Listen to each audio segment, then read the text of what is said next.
you. Can I have a round of applause for any pet lovers in the audience? Yeah, I'm a pet lover too. But I win because I became a veterinarian. I'm that good of a pet lover. So I've been a veterinarian in Calgary here for many years. I've actually traveled the world being a vet, which is awesome. But the best place I've ever worked was in Florida, United States. I just moved there and I was at a party, met this cute guy, we were talking. And he said, "What do you do for a living?" I said, "I'm a vet." And he looks at me and he takes my hand. And he looks into my eyes and he says, "Thank you for your service." You're welcome. The next day I'm driving to work, there's a bumper sticker. It says, "Like your freedom? Think of that." Like, talk about feeling appreciated. They even have a parade for vets down there. It's incredible. You know, I see a lot of these designer dogs these days, like the Labradoodle. Does anybody know what you call a Cocker Spaniel mixed with a Schnauzer mixed with a Poodle? Does anybody know what that is? Cock-a-schnoodle. A cock-a-schnoodle. Or I call it a $3,000 word for mutt. Very expensive. I saw a Dorky last week. Dorky's a Dachshund mixed with a Yorkie. And the people brought this huge binder in and they said, "Our breeder told us it was very important you read this information about the health of our pet." So I open it up and I read through. It's a very comprehensive outline of what I need to know to take care of this Dorky. Including what anesthetic drugs I should use, the suture, the vaccines, the schedule. It was all there and I thought, man, I was 6 years in university and I worked for 20 years as a vet. But this breeder put 2 dogs in a room and let them fuck. They didn't even have to match. I bet she doesn't have a 6-figure student loan. He's the smart one now. You know, when I'm at a party, a lot of times I get the same questions over and over when people find out I'm a veterinarian. Like, "I heard it's harder to get into vet school than medical school." Okay, or "What kind of dog should I get?" I don't know. My favorite is, "Did you ever want to be a real doctor?"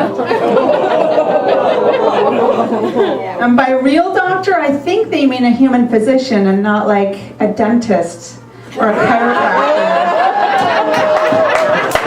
Or a doctor of philosophy or something. My answer is no. I have never wanted to be a human physician. For a few reasons. A, one species? How boring would that be? B, I didn't need a backup plan. I got into vet school, remember? And C, humans are gross. That's coming from a vet. I would rather put my hand so far up a cow's rectum that my cheek is shoved against her ass and then get sharded in the face. That happens. Or pick through a dog's vomit to find someone's wedding ring. I would even rather remove a used tampon, a used condom, and some underwear from a dog's intestinal tract than feel some guy's nasty scrotum. Oh, it's disgusting. It's disgusting. People are gross. But people are really passionate about their pets. They're really especially passionate about what they feed their pets. People will say, "I'm spending $500 a month on my dog's pet food. So I don't really have any money for real vet care, but I'm spending all this money on food." And they say it's natural, it's organic, it's holistic, and it's grain-free. And I look at their dog. Their dog's licking his ass. And he looks at me like I don't make up the rules. I'm like, your dog doesn't want to eat that. Your dog wants to eat garbage. Cat vomit, maggots, tampons, condoms, underwear. That one. And hey, guess what? I could take a shit on the floor right here. He's gonna eat it! And guess what? It's natural. real. It's organic. It's holistic. And thanks to my new low-carb lifestyle, it's also grain-free. Thank you, that's my time.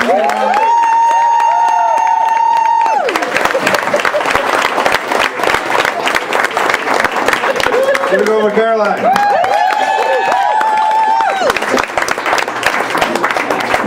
She was talking about reaching up the cow's rectum. I couldn't help but think there's a grizzly bear in the back of the room. Hemorrhoid the size of a hockey puck. Mind helping out? Hey, oh my. No, I mentioned earlier, I'm from the East Coast.